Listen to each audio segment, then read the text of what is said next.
been thinking about checking out Unreal Engine and maybe, poking around in there if you haven't before, might be a good place to start, learn about some of the newest and greatest features that we've got out. But that's uh that's that. I don't know what else to add. You did a great job, Shane, honestly.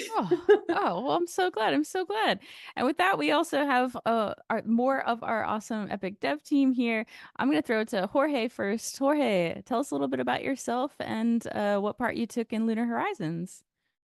Hello, everyone. So yes, I'm Jorge. I'm one of the architects here at Epic, and I have been helping in this project with all the creative side of the project, looking after the visuals and a bit of the gameplay, and yeah, that's the what I've been doing. Oh, we're getting some reports that Jorge's mic isn't working. Dan, can you hear him? Were you getting things coming through? It's on the Discord.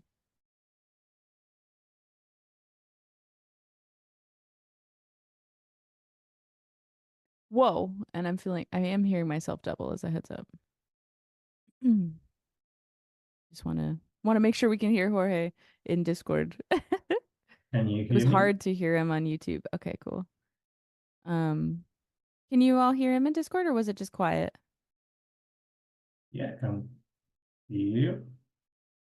Can't hear him. Okay. Let's see. Maybe turn off. Let The me check filter's that. too powerful. No. Um, you should be able to. I don't know if on your Can you hear me now voice and better? oh, good test. Can you hear me? Oh, you know what? You aren't lighting up for me, Jorge, either, so I think it isn't working. Try going into your user settings. And Yes, under voice and video, in Discord. there's yes in Discord. Yeah, I'm already in that. Yeah. Does it all look good? You can do a little mic check where you click it and it'll tell you if it's coming through. Okay.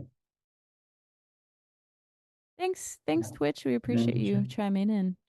Sounds like on Discord we're not working at all, so we're trying to make it work. Thanks for your patience, I'm everyone. trying. This is live media for you. The huge. That was a surprise. No.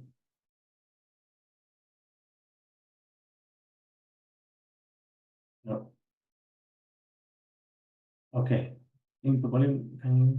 Let's check. Can you hear me? Yes, it's working. Oh, that is so interesting. And you're not muted, right? Jorge on the bottom. No, I'm not muted.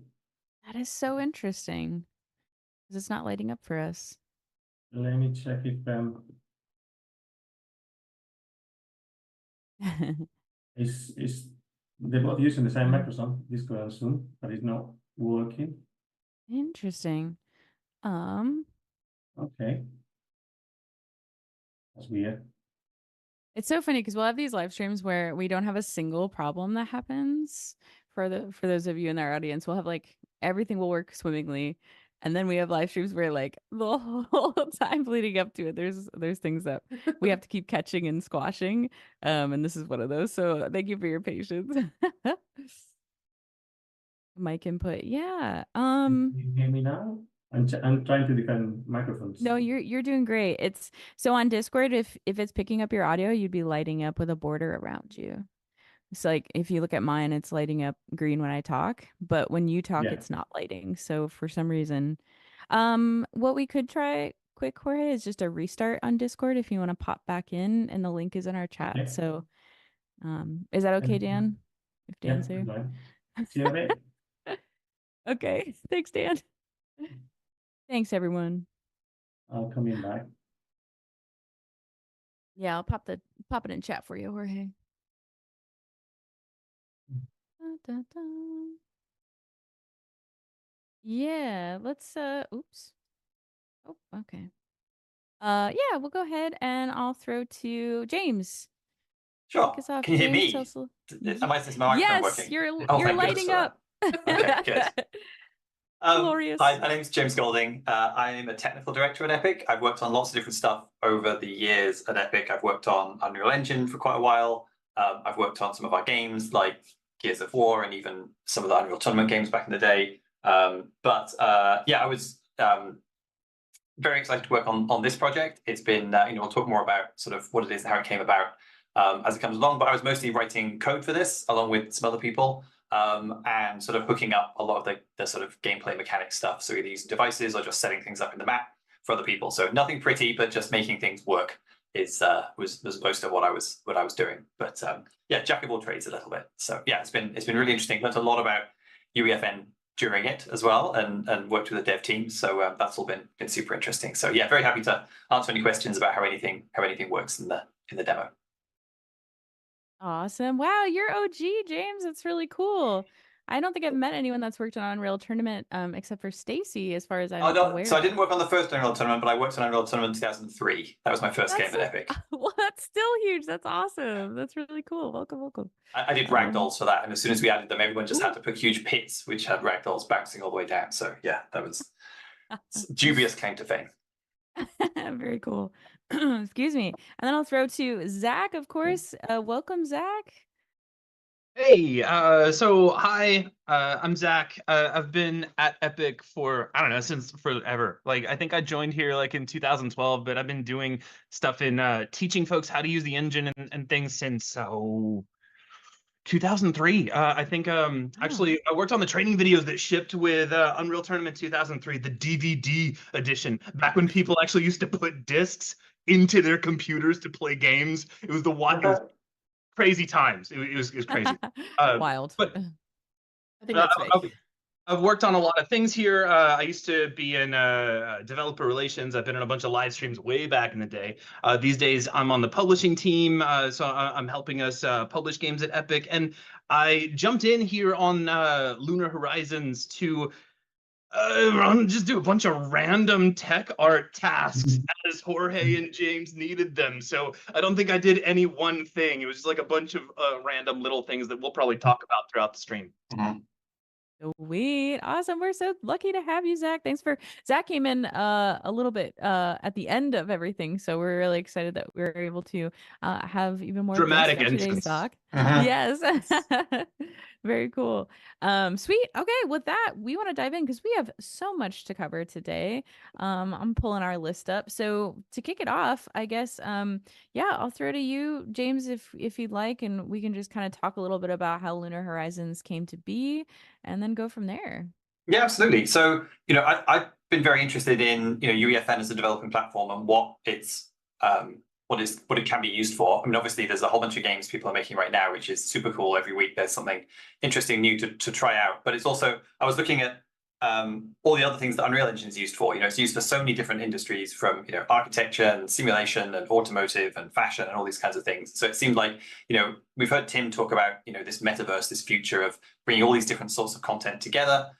So it seemed like a good idea to start exploring what can we do by partnering with someone who is already using Unreal Engine to take the assets, take your experience, take their area of expertise, and bring that into Fortnite. What would that look like? Can we make something that's kind of a little bit different than maybe what a lot of Fortnite islands look like already? And maybe that would help, change the perception of kind of what Fortnite's about for people who maybe aren't familiar with everything that's there already. It would sort of be a good example for other organizations to say, well, maybe this is a medium that we need to take seriously and think about, investigating more.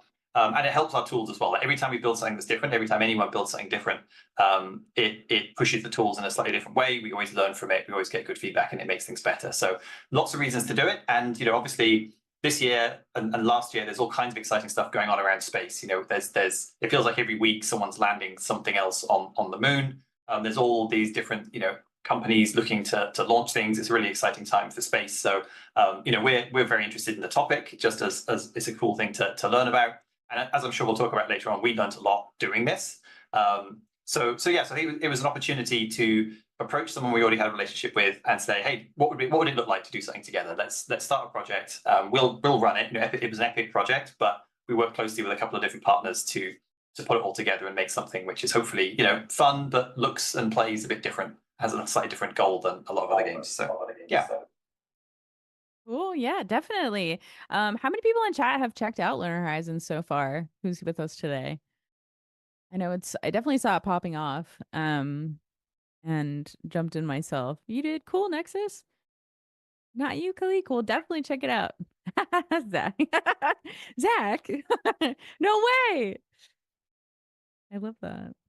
Hi, Rudy. Oh, also, I want to throw in there too, while we're getting started, if you have questions, please put bracket, please put question, please stay on topic Mhm. to Lunar Horizons and questions you have about it. That way it'll draw our eyes so we can see what questions we can answer while we're heading out into our journey here.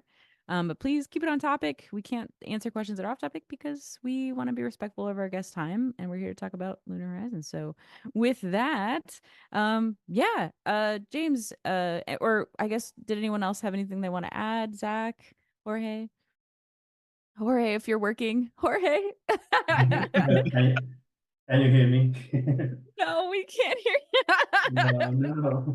Oh no. That's That's okay. That's why okay. everything. I assume YouTube and Twitch can hear you. And multiple YouTubes can hear you because we've got it on Real Engine too. So you're actually on more channels than you're on less. So we're good. Okay, slowly on now. But Everything seems okay More now. than meets the ears right now. yeah, you're on more channels. So I we, guess. we can hear Jorge, so we'll have to sort of relay and summarize what he says to the rest of the Oh, audience. So that would be so nice of you, James, if you could do that. Okay, so for Jorge, we'll circle back. Give us a little bit of background on what you worked on Lunar Horizons, Jorge. Okay, I in Lunar Horizons I've been helping with the art side of things. I've been kind of supervising and helping with the creation of the landscape and many other assets. I also have a bit a little bit with the creative gameplay of the level. And yeah, that's basically what I've been doing. Here at Epic, what I've been doing before is I joined since Mediatonic joined to Epic, and I've been working as one of the art directors in Mediatonic for a while. okay, I'll try and summarize that quickly. So Jorge was art director at Mediatonic before well, still is, but on this project he did, he was in charge of the art and the look, and so doing terrain and very specific gameplay as well, laying out where resources were and things like that. So anything art and art directing on this, it was super awesome to have him on the project. Someone who has a really good eye. So thank you, Jorge, for all your help. It was awesome. So much appreciated. Thank you, James, for that. It sounds like YouTube also can't hear Jorge. Oh Jorge, no! if you could you do one more thing for us, Bless? Could you restart your computer and come join us? And it's okay, it's totally chill. I feel like we should try one last ditch effort to see if it'll work with a full restart. And then we'll make sure, and if we're talking about gameplay and stuff, when you get back, we'll circle back to make sure we can talk more about the art and gameplay, and we didn't miss you. But feel free, try a full reboot and jump in Okay. Slack and let us know, and we'll try to make sure. We'll see if this is our last chance. I feel like it's gonna do something though. I believe. Let's try. Thank you. Okay. Thanks, Jorge. See you in a See second. you in a bit. Oh, sorry everyone. Yeah, there's always something. But with that, that's so cool. So when it came to, I guess y'all can speak to it as well. When it came to the art design and direction, and overall gameplay working with Jorge, like what were some of the cool standout things that y'all noticed as it was being developed from your point of view? Zach, do you have anything? Well, just in terms of maintaining and building the look of actually being on the moon, there were Yeah. a lot of interesting considerations that came up real early, right? Like, Mm-hmm. well, UEFN comes with the Fortnite time of day system. Well, that doesn't make any sense because we're on the moon, right? Like, there's no atmosphere, and the sun does different things. So, like, you start from a completely blank screen, more or less. Yeah. You have to build all your own lighting. And that comes with a lot of challenges too. It's particularly on a UEFN project that you needs to ship across platforms, right? So like the PC is going to look one way, a high-powered PC versus like a low-end PC versus an Xbox versus a Nintendo Switch. So there's a lot of time and effort that goes into just getting lighting to look nice and look consistent across all these different platforms. And there's a lot of back and forth there before you even start worrying about like, oh, is this the right shape for the craters? Does the ice look material? Does that look okay? Like I was surprised by the little nuances that came in that required a lot more thought and challenge. Very cool, very cool. Yeah, I mean, you can tell, and you got me excited, Zach. I'm like, man, I didn't actually try it on my Switch, but now I want to try it on. Now I want to Okay, Zach, see. Zach did try it on the Switch. Straight up, that is Oh, heck yeah. by far my favorite thing about doing anything in UEFN. Mhm. Like the fact that I can just load up my actual personal Nintendo Switch Lite and just be like, Mhm. boom, send it right over and start playing it and test things out. Or in the same vein, like set my Switch down on my sofa and fire up my Xbox or my PlayStation, Mhm. just test my content right there. That blows my mind. Yes, absolutely. Absolutely. I think it should be. I think that's the big takeaway that we're all feeling as this continues to evolve, the cool stuff that we're seeing be able to pop up and be played across all of these platforms is really quite Yeah, it wild. is when Um you've worked on other games where the iteration on console is not great. right. It's not Yes. always. It is pretty amazing to be able to like play a production game, and just like, or like even, we've had people come in to test, it's like, oh, have you got Fortnite installed? Well, yeah, okay, well now you can test our island, right? So that's a pretty great workflow. So yeah, I think in terms of like the putting the what we learned and what was exciting, I think getting some of the real models in. So like the moon habitat that you're actually building, the sort of point of the game, is based on a design by an architecture firm called Hassel. And they'd done this like 2-year study for the European Space Agency on how this thing might be constructed. And so when we first saw those meshes coming in to the game, it was really cool to see the detail on them. And because they're nanite meshes, they're really high poly on platforms that support it. And so yeah, that was super cool. And then the more you learn about them, when they sort of explained all the science, they've got these 2 huge books that are like 2 inches thick of all of the like studies with graphs and cross sections, and the amount of thought that has gone into those things is fascinating. So they may not be the actual designs they use on the moon, but they certainly have done a lot of homework, which will probably inform whatever the final design of sort of moon habitat is. So super cool. We at one point we wanted to have the interiors as well, so you could go inside, but we just didn't have the resources to build all that as well. But yeah, that was really exciting to see all the actual meshes. And then when we got the Argonaut landers in, and we can talk about that later, but getting these Yeah. real assets in, these real engineering assets, these aren't just game props, right? These are actual engineering models that are brought in and put in the level and are super accurate. So yeah, seeing that was really exciting. Awesome. Yeah, super, super cool. God, well, we have so much to jump into. I want to shout out though, we definitely have some people in chat talking about how they played it at an Unreal Fest. Maybe they meant GDC. I'm not sure. Do we have it at No, no, no. Unreal We Fest had it at now? Unreal Fest Oh, I don't in remember that. New Wow. Orleans. We had Oh, I was there. We had a couple of stations on the sort of upper walkway. what? I remember that too, because like it was like Did it it when was did it go nearly live? done. It was what, 95% done, and I remember thinking, Oh, oh. "Are you sure you want to do that?" It will be Oh, okay, got fine. you. So it was a early preview build. There we go. We added a lot instead. It was fun to Oh, just like shoulder surf got and it. see people play it. So it wasn't out yet, but we had like a playtest code, and then we had the account set up on the consoles there. So it's great to see people come by, play it, and watch Early it. access. Very early access. Yeah. Oh, But that makes yeah, sense because I was like, I thought it just came out. I've been it seeing did. So everything it about it came. this year, but Yes, yeah. that's So really it was a cool few that we months tested early. it. Oh, We nice. had a panel at Unreal Fest. We had someone from ESA and Boomer from Power and Yes. Julian from Buendia, all people who worked on it, to chat about it a bit there. So we could sort of, we didn't even know if we were going to release it then. It was just a sort of internal test at that point, and so it was good to take it along and then get the green light to actually release it for real. So that was cool. Awesome. Well, it sounds like some people heard about it. That's Yeah, really thanks to anyone cool. who came and played it. That's great. Yeah, yeah, and we must have I'm sure the talk is somewhere as well. And I'll see if I Mhm. can dig that up. That's really rad. With that, I don't want to take any more time for us to jump into the project walkthrough. So I guess James, let's pull it up and yeah, and show it off a bit. I'm excited to get into it. Sure.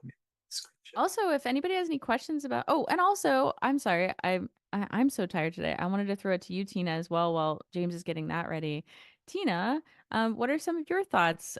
Since you're typically in the Unreal Engine world, and then seeing something like this kind of built in the UEFN Fortnite Creative Universe, what were your initial thoughts on seeing it?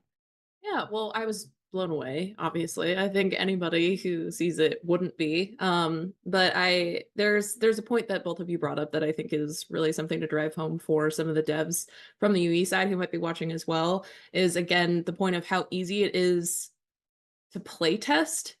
Because obviously going from the engine proper to UEFN, that ability to just go right in, see exactly how it's going to perform on the console or directly on PC or wherever it is that you hope for the game to end up it's a much more complicated process going from straight from the engine.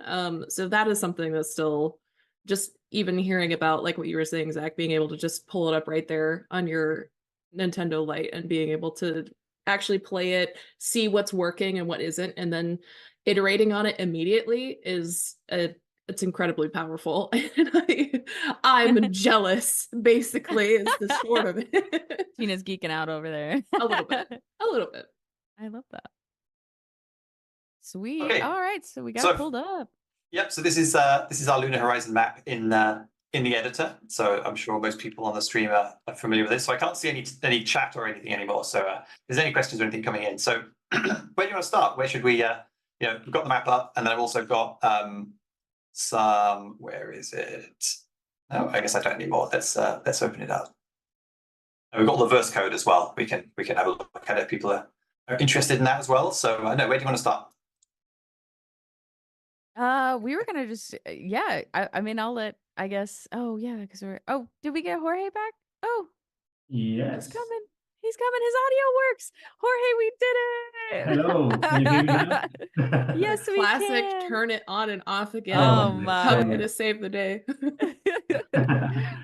It has to happen because it Hallelujah. was my first one. My first one.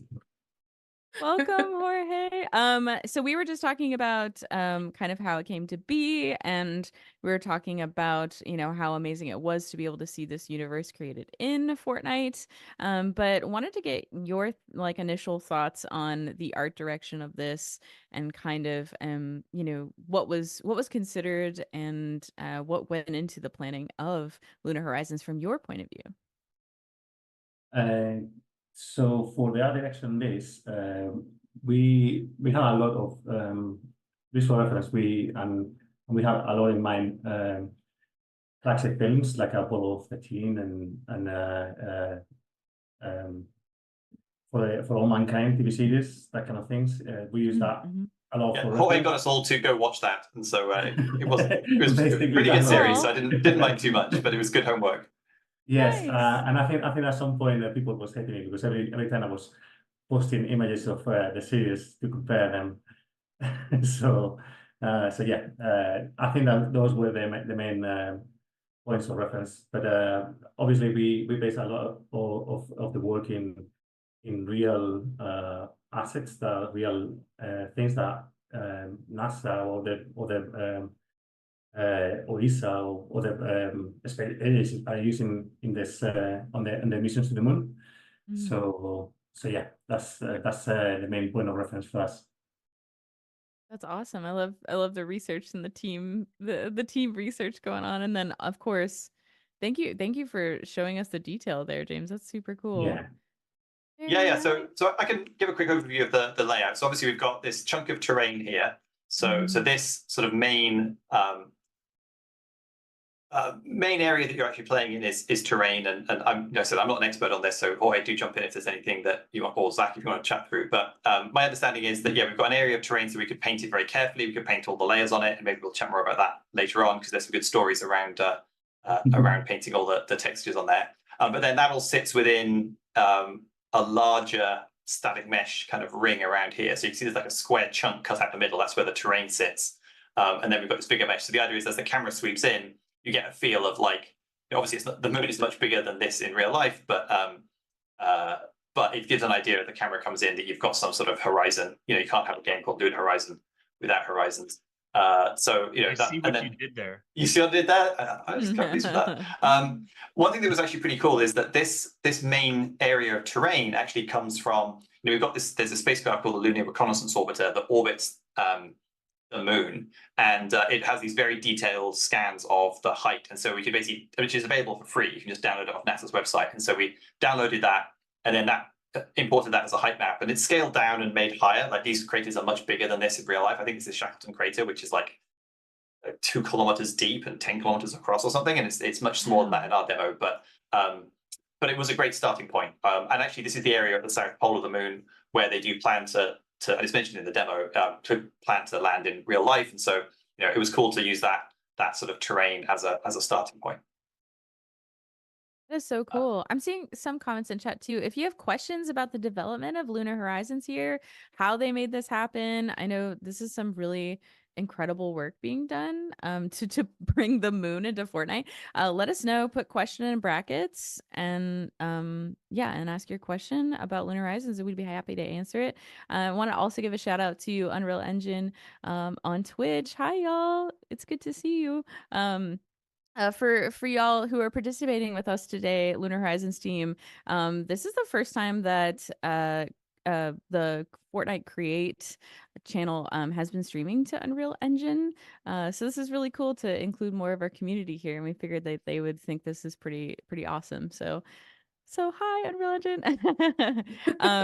But yeah, if you got any questions, let us know. But yeah, with that, I'll pass back to you, James.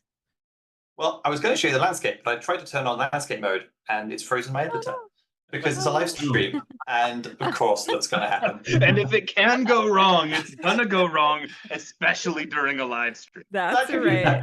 Have you seen this before? Just like landscape mode, just being like, no, I'm not going to talk to you today.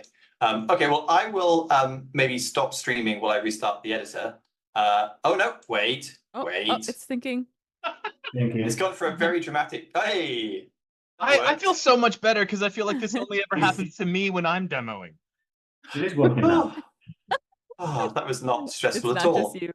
Oh no, is it working still? There we go. Okay. Hoy, do you want to talk a little bit? I'm going to go away from landscape mode because I'm scared of it now.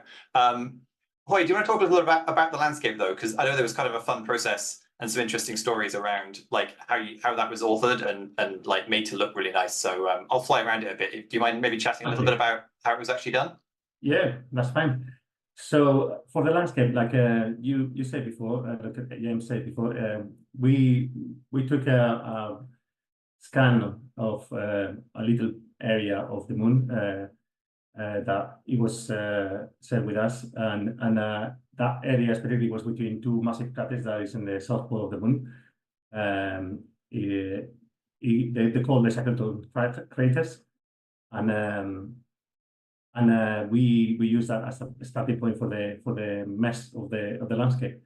Then obviously we have to play a little bit with the scale because things on the moon are a lot higher and a lot more bigger than in the level. And in this case, it will have mean to have make really massive climbs up, or would be impossible to move around, or even landing in some areas. So we have to flatten out a little bit the area between the two craters. So we could have a moon base and a landing area to have both moon landers.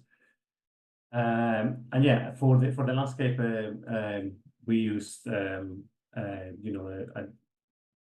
typical landscape material with many layers that we used to paint on it, and kind of mix between the different type of soil we had. We use the foliage, the material for scattering some of the rocks, little rocks that you can see in there. There are 3 meshes that scatter all around the landscape. And yeah, that's there's nothing really complicated on the landscape in this case. And also like I just said before, we created this big mesh around the landscape just in case we wanted to have a shot from top of a flying point, like in case we want to create a mockable or cutscene where the moon lander was landing in the moon. But yeah, at the end, we didn't do that. So yeah, we still have the terrain for long distance meshes, for long distance hills, and having a bit more depth in the terrain. Yeah, that's basically what it is. It's nothing super complicated, I think. There's one cool bit which I like. So we had an artist called Renz who's awesome, work a little bit on the landscape, and he made some of his own textures to put down. And I believe that some of the textures, he got some cocoa powder and sieved it onto the floor of his kitchen, and then bought some like industrial lights to light it, and then took made little craters, and then took some photos of it from different angles, and then brought that in and obviously changed the colors on it. But so some of these textures that you see in here are actually photos taken on his kitchen floor of cocoa powder to get some really nice sort of dusty images. So cool stories. That's incredible. He was throwing things to the cocoa powder to simulate the impact of create the little craters. It was really interesting. Another cool thing about the terrain. Some of the rocks, bigger rocks we have, medium-sized rocks we have, and even some of the bigger ones, they've been scanned from scans from the moon rocks, and therefore they look that's why they look a bit quite detailed, that's the important. We kind of use those rocks to give a bit more hard look to the moon. If you look at the photos of the actual moon, usually it's a lot more soft terrain. But we thought that for gameplay, it would be nicer to have a bit more rocks on it, way more interesting. Wow. No, I kept thinking about how gorgeous the terrain was and all the little rocks, and I've been ever since I jumped in, I was just blown away by that. So it's really cool to hear that it comes with such a fascinating story. And we're getting a lot of love in chat. Let's see, a lot of love for James's sweeping camera motions. A lot of references to it being like a sequence. No, seriously, thank goodness he's the one doing it, because I'm way too jittery and I'd be like flinging the camera around and making everybody motion stick. This is really impressive, actually. So let's run. I know we're time's flying, so let's run through some other stuff quickly. So so some other things we should mention. So we use data layers in it.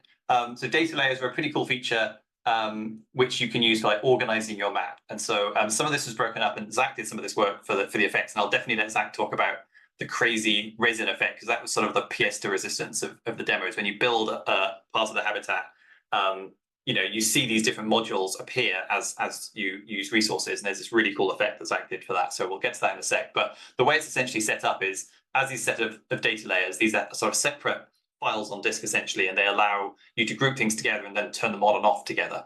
You can either just use them to hide and show pieces, or you can actually unload it, which helps you save memory as well. And so each of the modules that you've built, you can see here, as I make it, they start invisible and I'm making them visible. And so this is how your base gets built up over time until that's the final state is like that. And so it's I think it's 8 data layers that we're turning on. You use Sequencer to turn on the data layers. And so each time you build a piece, it would basically play a sequence that loads the data layer, makes it visible, and it does some other trickery as well for the effect. I don't know, Zach, do you want to talk a little bit about that? Is there anything I can show that would be helpful?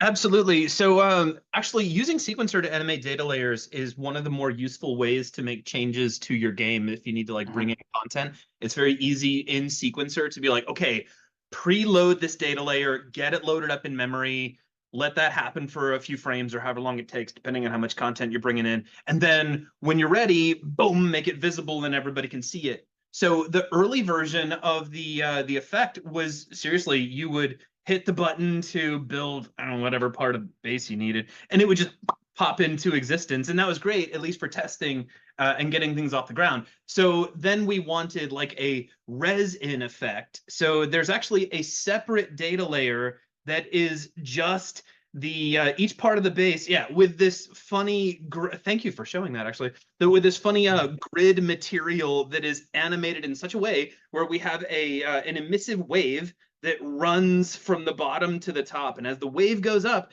it exposes visibility on the pieces below with this fun translucent Tron-like grid pattern that's animated and looks kind of fancy. And then as a bit of trickery, like smoke and mirrors kind of stuff, once that wave makes it to the top, we make everything get really emissive like it is right now. And then that way, it's covering everything up. In fact, there's a little trick I think we're using there where I'm actually pushing all of the vertices of the glowing version out by just a few units, just to make sure that it's bigger than the real piece underneath it. So when it's all bright and glowy and emissive, it's covering everything up. And while it's covered up, we swap in the new data layer, and then we fade down the glow, and it looks like the thing just teleported in with this sort of fancy effect. And it was really, really fun to put together. It was interesting in that every single piece that warps in needed to have its own material. And that is a different way of thinking than you would if you were doing this in original recipe Unreal Engine, right? In UE, you would probably just do this inside a blueprint. Each thing that spawned in would get its own material instance dynamic version, and you just talk to it all in script. You can't really do that as of today in UEFN, so you got to be a little more clever. So we were setting up separate sequences for each spawning in object, and each of those objects also needed its own complete version of the material. It was a really fun challenge to get through, but the effect was really satisfying when it was done. Thank you guys for sharing that. That's really, really cool. A lot of hype in chat for it. We do Yeah, have a so you few can. questions. I don't Yeah, know go if ahead. you can throw a few out there, James. I know we're behind a little bit, but one fun one, someone was asking if there's any secret inside the locked base. We got that one a few times. There isn't. There isn't. We did talk about it, and at various points during development, there was like a hoverboard somewhere, but we had to take that out for memory reasons. So sadly, no cool secrets. We did Not the ship version anyway. not the ship version, darn. And then we got one about Oh, actually, there how is memory. one thing you can't get to. Oh, go Like ahead. there are some cheat buttons that we use for development. Where's the sign? Oh, I'm trying to remember where they are. I think they are right here. You can't get to them because they're under the landscape. But Oh, I'm here's so the glad you landscape. remembered to hide those. But I know. And so here, these are cheat buttons. So they're called things like cheat power cut, cheat fixed power, cheat give resources. So, it's not Konami code, but it's, that was our cheats, but you can't get to them. Very nice. Someone was asking how you kept memory down with all of the rocks. So a really important thing to know about memory and thermometer when it comes to high poly assets. So if I go to this one and find the asset, for example, just picking a random rock, I don't know if this is a good one, but we'll find out. So this rock started as, so this is it's not super high poly, but it shows the principle.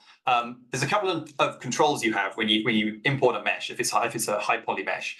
One is there's this keep triangle percentage. So that's how many triangles you'll take from the imported mesh to the nanite version of the mesh. And so here it's only like 756 triangles. It's really not very much at all. This wouldn't be a problem, but it's just to show the idea.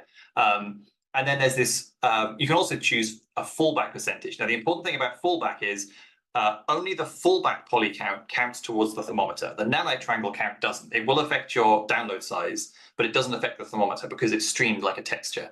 But the fallback triangles are kept in memory and will count towards the thermometer. So you can crunch down this fallback percentage. This is also used on non-nanite platforms. So if you're playing on a PS4 or an Xbox One, it'll use the non-nanite fallback version of the mesh. And so you can basically just play around with this number and be like, okay, can I get away with 15%? You change it, you hit apply changes, and you're like, actually, that rock still looks pretty good. Oh, that's because I'm not showing the nanite forward. There you go, that's the fallback. So it's looking a bit jaggy, so maybe 15% was too much. But you'll find on some of the really high poly rocks, let's throw those away. Let's filter to static mesh. Let's change this to show columns. And then I want to show all my meshes in my project. And then you can have a look at like the triangle counts. Let's sort by that. We've got some, I can't really see them very well here, but let's, these are super useful. Oh, and I can also filter by, really useful filter, if people aren't aware of it, is in use by level. So this will only filter to things that are actually used in your project, rather than just stuff that you've got lying around. That's pretty useful. So if I open up this mesh, here we go. Okay, this is the highest poly mesh that's in use by our project. It is crunching a little bit. So that was actually left as auto, so we didn't have to worry about that one too much. But let's see if I can find a different one. Well, that did okay with auto as well. Your favorite, Zach? That's a good one to show. James, because we had to create a specific fallback mesh for that one. That's true. Yeah. So in I don't know, Jorge, do you want to talk through that process? Yeah. So in this case, we had it's a mesh with it had a lot of polygons, and it was difficult to optimize because the way it was modeled with all those little hexagons and holes on it, it was making the polygon really high. So in lower platforms like Switch, it was becoming like a soup of polygons basically, and we had to find ways to don't lose the shape of the asset and keep it looking nice. So in this case, using just nanite for it to do the polygon reduction, it wasn't giving a good result. So we had to create a fallback mesh, it's called, which is a specific mesh which we do by hand basically, and it gives us more control on the mesh that we use in lower end platforms like Switch, for instance. As you see, it's still quite high poly, but there was a bit of production on polycount, but it was keeping the nice look of it in lower end platforms. So no, thanks, Jorge. That's great. That's a great point. So a lot of the time you can get away with letting it do its own reduction. So here goes another example where 25% of the triangles were kept. So this is the full version, and that's the fallback version. And so from this distance, it looks kind of fine, but you can kind of tell when you get in here, we're missing some detail of the full version. And so, but if you find that the automatic reduction doesn't work, like Jorge was saying, you can you can generate your own two versions of the mesh. But I'd say that was the biggest memory saving, was going through and adjusting the fallback percentage of as many meshes as possible. There were some really high poly ones in here. And like I said, it's always useful to check the meshes that are in use. First of all, should they even be loaded? If things are in use and you're like, I didn't know that was in there, you can always just like find it in the level and then just delete it is the best optimization. And failing that, then you sort them by triangles and you start going through and knocking out those. So that was, it's very easy to run away with very high poly meshes very quickly. I do love optimizing things with the delete key. That is like my favorite way. Let's see what else we're going to talk about. I have another question, James. Yeah, go for it. A couple are related, so I'll just lump them together. How long did it take to make this? How many people worked on the project in UEFN? And was it difficult to not scope creep with it? It's kind of like a big question.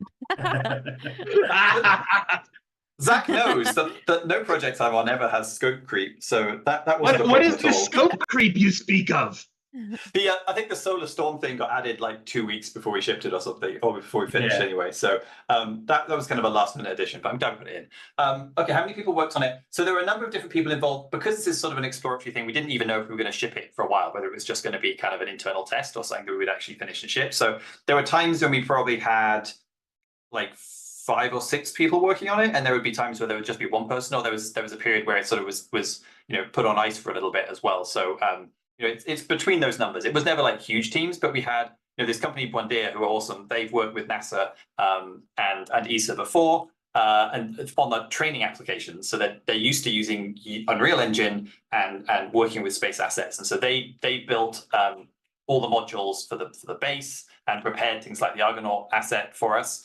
So they had like a couple of people working on the assets for a period of time and bringing those assets in and importing them into UEFN. So there was a sort of period where we had them working on it.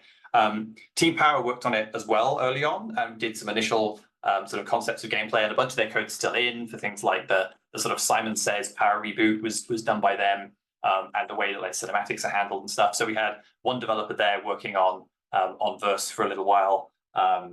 So yeah, that was. So it's gone up and down, and it's sort of started and stopped over the years. So it's quite a long process. It would be different if you knew what you're going to make and just sat down and cranked it out. But because we were sort of figuring out what we wanted to do and how we wanted to work together, it definitely took way longer than a lot of projects would. And in terms of scope creep, sure, like I said early on, we had we had this idea of having two separate sections, one that was on Earth, more like a museum, and one section on the moon, and we're going to have a big cinematic between them. And we wanted interiors to the base. So we started with all these things, but as with every project, you have to sort of manage expectations and figure out what you can actually, what's most important and get that done first. Awesome. Thank you. I don't, Jorge, did you have any other points to add to that? No, I think yeah, that's it. I think there was always a core team, more or less, that even though we like you said that it was going up and down in numbers, the team, there was always a core team, like 3 or 4 people, keeping an eye on it when things were a bit more quiet, and making sure the build was playable, and always being able to play it. But yeah, that's it basically. Awesome. Thanks so much, y'all. Yeah, got most of the questions. There's one last question about, was the moon textures added, were they added using are they being added to Quixel mega scans? I know we talked about how we some of the assets are from Quixel, I think. Some of the rocks and stuff. Is that right, Jorge? Yes, we were using a lot more before, but we cut it down at the end. Yeah, so I think some rocks are from Quixel.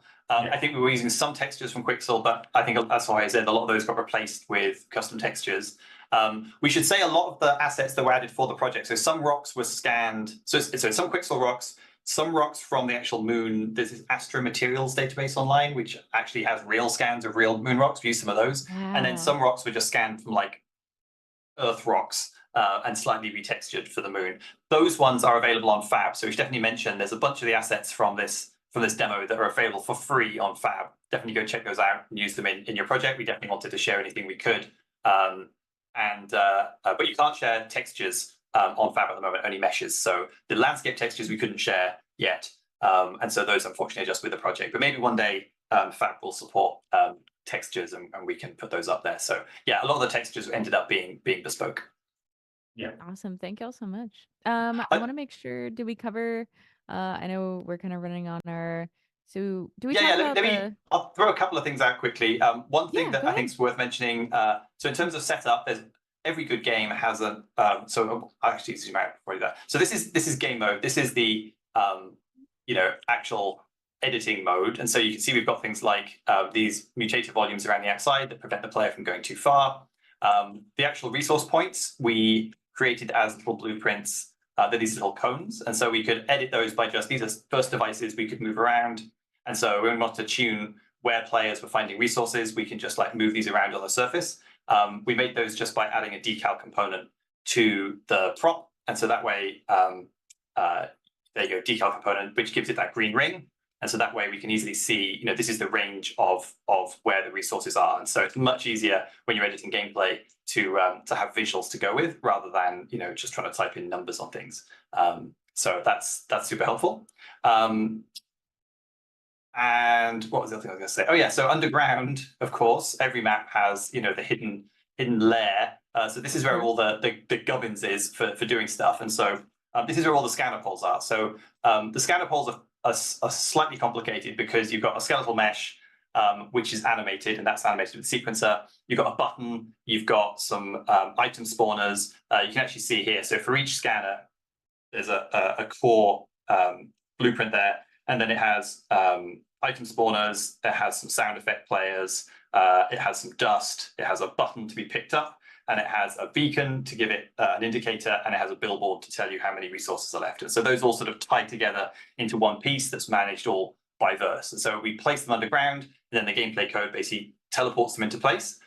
The tricky thing is in UEFN, you can't do raycasts to find where the landscape is, to place it on the landscape. In normal Unreal, you would be able to do that. That's not available yet. It's definitely coming soon, or coming at some point. Now, we've talked about the scene graph stuff at GDC, so that's on that roadmap. But for now, what we did is basically use control rig with a control rig on the scanner, because what that does have is sphere trace by channel. And so as part of the control rig for the scanner, it can trace down onto the surface and basically position the bone on the surface of the landscape. So control rig's amazing. I've only scratched the surface. There's loads of cool stuff you can do. Like, here's a more complicated control rig that we had for the if it's going to open, maybe it'll open, for the rovers. And so all the wheels turning and going up and down and everything is all done using control rig. And so there's a whole bunch of shenanigans in here. So definitely recommend if you're, you want to get deep into your EFN, we're constantly finding new ways to use and abuse control rig to do stuff. But this, like, does raycast down and then sets lookouts to have all the bones pointing along. So yeah, I just thought that was worth mentioning as a, and you can see all the other, devices down here. So attaching helmets to players, someone was asking about that earlier. That's just done with a VFX device.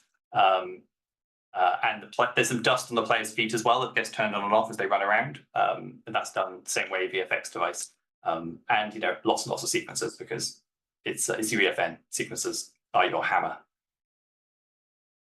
Yeah, it's actually worth mentioning, like, as of where we are today in UEFN, it really is kind of like thinking around corners and finding places to hide the logic you need to make your game. So, definitely play around with control rig and find ways to hide gameplay logic inside of that to make things happen. Doing a sequencer we use a lot of in this project to make all kinds of stuff happen, and then hiding functionality in materials, not necessarily for this specific project, but there's another UEFN project where I ended up designing a user interface entirely within a material, just so that way I could talk to that material with sequencer and have an animated UI. Like, thinking like this and finding ways to kind of think around these early use corners are really gonna make your project sing. Thanks so much, Zach. Yeah, that's super helpful. Let's see if there was any other questions that we've had. No, I think we're trucking along real good. Awesome. I can't remember, did we speak on the active track volume yet, James? Was that something we have that written down as something we wanted to touch on, but I don't I don't remember that one.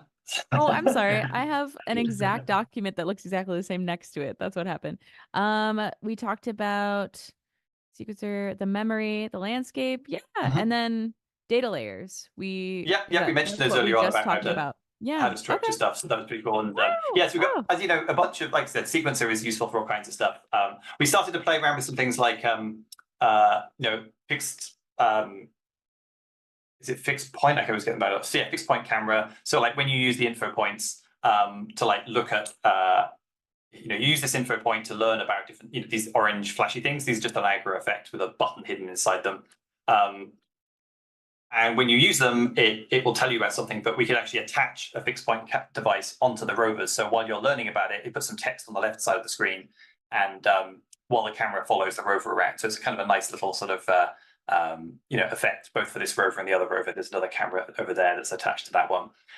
Something else I should mention is we use the analytics device, so we could actually learn about what players were playing. And I think I've got, here we go. So this is the latest stats from our analytics device. So we know we had, since people have been playing, we've got like 677,000 scanners were placed, 400,000 info points were visited, 96,000 modules are based, and then almost 10,000 habitats completely finished by players. So it's pretty cool to be able to just get these numbers back from a game that you put out there and sort of understand what people are doing and how they're using it. So like I said, we try to use it. James, wait a minute. Don't you get a scanner pull if you visit an info point? Yes. So how do we have more scanners placed than we have info points visited? It's like you can pick them up and put them down again. Oh, okay. No, that makes sense. No. Okay. I was genuinely confused, though. It's like the game is kind of about finding the best place to put it, right? So you can kind of tell how many times. It's brilliant. My mind is set at ease. Thank you so much. So you can kind of see, like, most... on average, people pick them up like 1.5 times, right? Or like they put them down once, and then there's a 50% chance they're going to move it, again. So that's kind of interesting to see how that gameplay is working out. So yeah, it's a great feature. And similarly, we're trying to use a lot of the different features, like the audio stuff is really interesting how that's done. There's some really cool effects. We don't have time to go into it today, but for each piece of module that gets, when you bring in a build a section of the base, there's like a stack of audio devices that play here for the sound effects that come in. There's some looping stuff, a beginning piece and an end piece, which all, hang on, I can show you that. I don't think I'm sharing audio, so I'm not going to try playing that. But yes, there's a lot of little pieces like that we sort of worked out as we went along. Oh, one other piece that I might mention quickly in Verse is we had we had people testing this, and there was a problem where people would stand inside a piece while it was trying to be built, and then get stuck in there, because that's what testers do. They're fantastic at it. They're amazing people. But they will always find a way to break it because that's their job. And so they would stand there and then get built, like entombed inside a module as it was being built. And so then we had to come up with let me find them. So there are these check devices, essentially, which are just a simple verse device that we put down, and it just has a property which is, okay, which building am I protecting, and what's the radius that I'm checking? And then in verse code, we just check that there's no players within a certain radius of this before we allow this module to be built. And if there is, it says, sorry, there's someone there. Make sure the building site's clear before you build it. And so that was just one of those things that you sort of get from playtesting. And then we just came up with a solution where, it's now configurable. So in the editor, I can sort of move these points around or add more of them if I want to. And that just sort of gives me a nice way to check. Oh, a good tip, which not everyone is familiar with. If you go to the top view, you can actually hold down the middle mouse button and drag to measure things. And sometimes if you have to enter distances, like, well, how big is this module? You can just middle click and drag, and it's been like, oh, it's about 3,000, 2,500. That'll make players clear of that spot. So it's kind of a useful thing sometimes. Oh man, that is like an unreal trick of ancient lore. Yep. Yes, it is. The middle click drag. Tina, you were going to say something. Question. Yeah, I have a super quick question for you, if that's all right. I'm curious if that was your first solution for finding a way to not entomb your players, or if there were any other options you had gone through as well. You could totally have done like mutator volumes or something around there and just counted players that were in and out of them. But this one just felt like it was a little bit easier to you wouldn't have all those volumes taking up space. But honestly, I think maybe the mutator one would have been better. We use mutator volumes for or there's a volume device now, right? Which is probably better.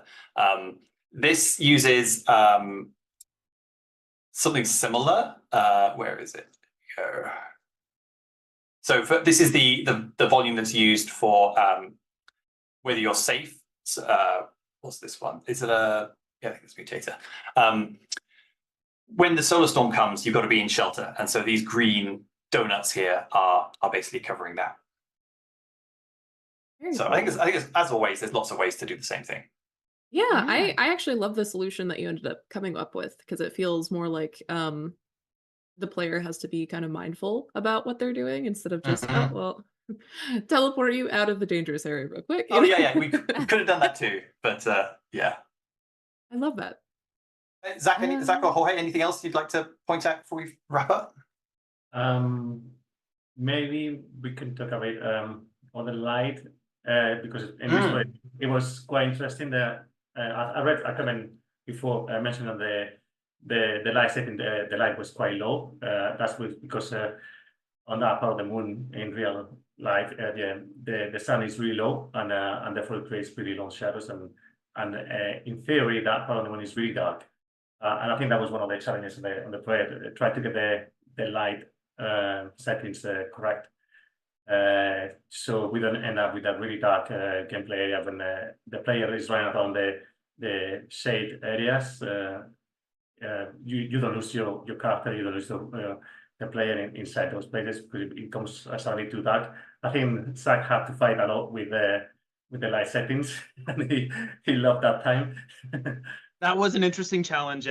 Getting the lights to look right across the different quality levels, because that affects kind of how they're going to go out on device, going all the way from like Android up through Switch, up through PS4, PS5, and Xbox, and testing on all those devices and taking those quality settings and adjusting them and making changes so that things aren't exact, but as close as you can get to try to achieve some consistency. So it looks pretty much the same if you're playing on a phone versus if you're playing on your PS5. Like, that's a lot of back and forth. And if you're building an experience that you know is going to go out across multiple platforms, definitely budget in some time to really work on that and make sure things look good.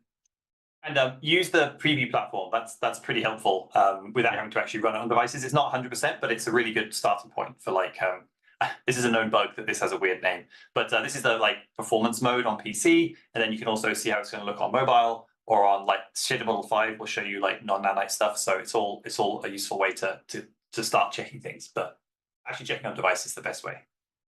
Awesome. I did have one more question that I know is very valuable. I know we're right at the end, and if it's too complex, definitely let me know. But someone was curious about the multiplayer functionality when as it relates to verse within this experience. Was there anything specific, or is that just like a general, like how multiplayer? They were curious about, can we look at the verse specifically? I'm wondering about the code related to the multiplayer functionality. I mean, the good thing about UEFN, right, is that everything's multiplayer out of the box. And so, there's definitely, I'm trying to think of where a good place to do that is, but, that you have to expect it's going to be multiplayer. Most things just work automatically for you. You're not having to write network code. The code all runs on the server, but you do have to do things like, for example, for the UI, we have, a manager for that. And so we have events for when a player is added and removed from the game. And when the game starts, we also just see what players are already present, and we have an add player function. And this is a couple of things. It'll create the new HUD for each player. Each player needs their own instance of the HUD. So we allocate that, and we tell it which player it's for with a back ref to the UI manager. And then we essentially assign, we have a map from the player to the HUD, so we can always go back and forth between those two, and then init it. And then, we have the HUD handles things like showing the resource to UI. And if you join the game midway through, so if you join after the intro has been played, we just show it right away. Otherwise, we wait for the intro to finish to play it. So that's kind of an example of this sort of pattern of there's an add player and remove player function, and that's what's handling associating that stuff. So I think like another example is, and this is the main code that handles the actual sort of gameplay of gathering resources. And so, this probably has, and it's been a couple of months since I looked at this code, but you'll probably see something similar here. So we've got the same thing. Here's the play space. And when a player is added, I store some state about which polls that person has is currently holding, and also what tutorial step they're at. So here you go, we're allocating an array of polls for each player, and we store that in a map. So things like that. We set it up when a player joins and remove it when they leave is the general pattern that we're following. I don't know if that helps answer the question. Yeah, definitely. They said thank you. They'll check them out. So thanks so much, James. Let's see. We're over. There's one last question. Did you guys need a material instance per player for the UI, or is there a way to get around that? No, all the UIs, it's not driven by material instances. It's just driven by like Verse UI. And I'm trying to think what let me go over to the game. I've got it running here somewhere. There we go. Let's get into shelter. Apparently I just joined as there's a solar storm happening. Good timing. Good timing. Yeah. Okay. So there's nothing material driven.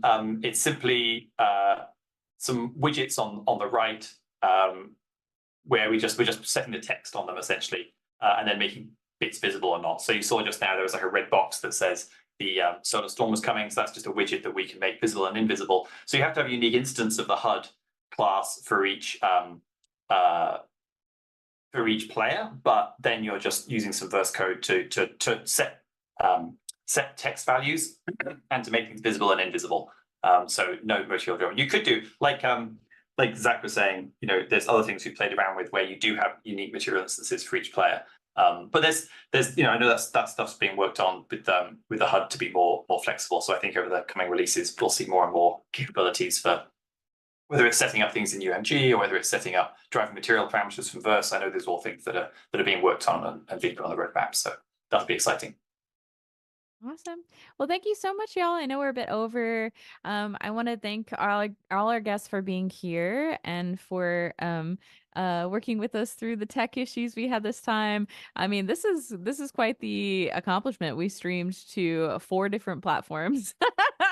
So thank you, Dan, the tech man. Thank you, Tina, lovely Tina Wisdom, for being here and for sharing your wonderful community with us. A shout out to the UE chat. I see you out there. Yeah, and A lot of comments about verse. Definitely different than C++, but definitely worth checking out. Thank you to the team who worked on Lunar Horizons. Thank you, Jorge. Thank you, Zach. Thank you, James, so much for rolling with the punches and presenting such a beautiful example for us and really diving deep into all the great questions that were asked. Really appreciate it. If anyone here has any other questions for you all, is it best if we just direct them to the forums? Does that work for you? And I can hang out be there. on, yeah, forums is good, or I'll hang out on Discord for. Does this channel stay open for a few minutes after the stream? Yeah, I can leave it open and hang out. Yeah, I we can just lurk on Discord for a little bit. Sure. Okay. Yeah, we'll lurk and answer questions on text for a bit. Awesome. Thank you all so much. For those on other channels, they'll be lurking in our official Fortnite Create Discord. It is, let me double check. I believe we do have like a fancy link for it. So you can remember it. A nice little vanity link. So I'll pull that up real quick if my computer will allow. Like it. Whoa. And it is fn.gg /fn create discord. fn.gg/fn create discord. If you want to join us over there in the dev deep dive channel and our live events, we'll be answering any follow-up questions you have. Well, thank you so much, crew, for being here. And thank you so much for everyone who tuned in. Thank you, Tina. Tina, was there any last, I know you love to do a very last awesome question for everyone who joined in. That is your trademark. Oh, Do no. you have a great question just to wrap it up with? You're going to have me throw out the question on this one? Yeah, the question. I'm sorry, y'all. I would have prepped you if I do. That's a lie. I wouldn't have. I like to surprise everyone. That is a lie. So the question that I usually end the Inside of Real Streams with is, out of this whole experience, out of building Lunar Horizons, if you had to condense all of it down into one piece of advice that you would give other creators or other developers, what would that be? It's a hard one, I know. She loves to drop it at the very end.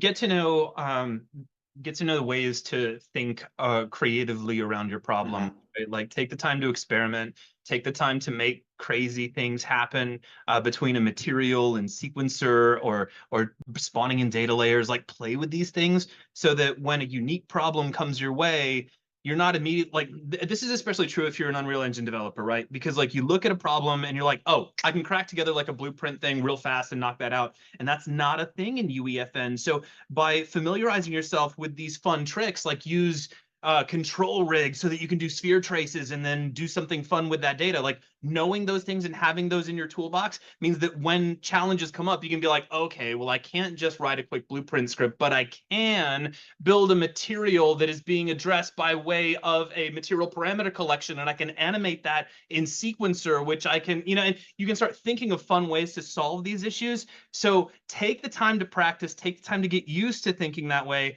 and all of your problem-solving challenges will go a whole lot smoother. Yeah, I think I'd agree with that. I think don't just assume that you can't do it. Like, start with like, okay, this is what I'd love to achieve, and then start thinking creatively about what the tools you have is. And I think also the thing is, like, UEFN is limited in some areas, but very capable in others, and leaning into the strengths, whether that's around materials or sequencer or Niagara or control rig. Think the more you can lean into the strengths, like those tools are like the full tool that you get that these huge game studios are using every day, right? So you have that all at your disposal, and you can make that available. So again, learning those things and figuring out how you can get the most of those really deep tools is a good thing to think about. And Jorge, what about yourself? Yeah, I was gonna say that you both nailed it basically. I think the biggest advice is being creative with it. I, as a firstly new user on UEFN, I started using it very recently. I think I don't think I find anything that we couldn't done much. I didn't feel that limited with it. Everything was possible at the end. We find always ways to do it, and it was really good fun. It was quite. You just need. It reminded me a lot to just good old times of creating games like 10 years ago. We have to think tricks to do some things and think out of the box, and I loved it. So I really enjoyed it. Love that. That's all really good advice also that I would like to continue to offer over to any of the developers who are watching of it's possible. Don't feel like you're limited by the UEFN tools. There's still a Mm, lot that you're capable of doing. sure. Great. Awesome. Well, thank you so much for having us. It's been a blast. Really appreciate everyone making the time to come along and the great questions and everything. So and thank you, Zach. Thank you, Jorge, both for helping so much on the project and showing up today and answering as well. Yeah, it It's was a been fantastic blast. having Thanks, you. everyone. Yeah, good fun. Thank you, James. Awesome. Thank you all so much. We'll see you in the next live stream. Have a great rest of your day, everybody. Bye.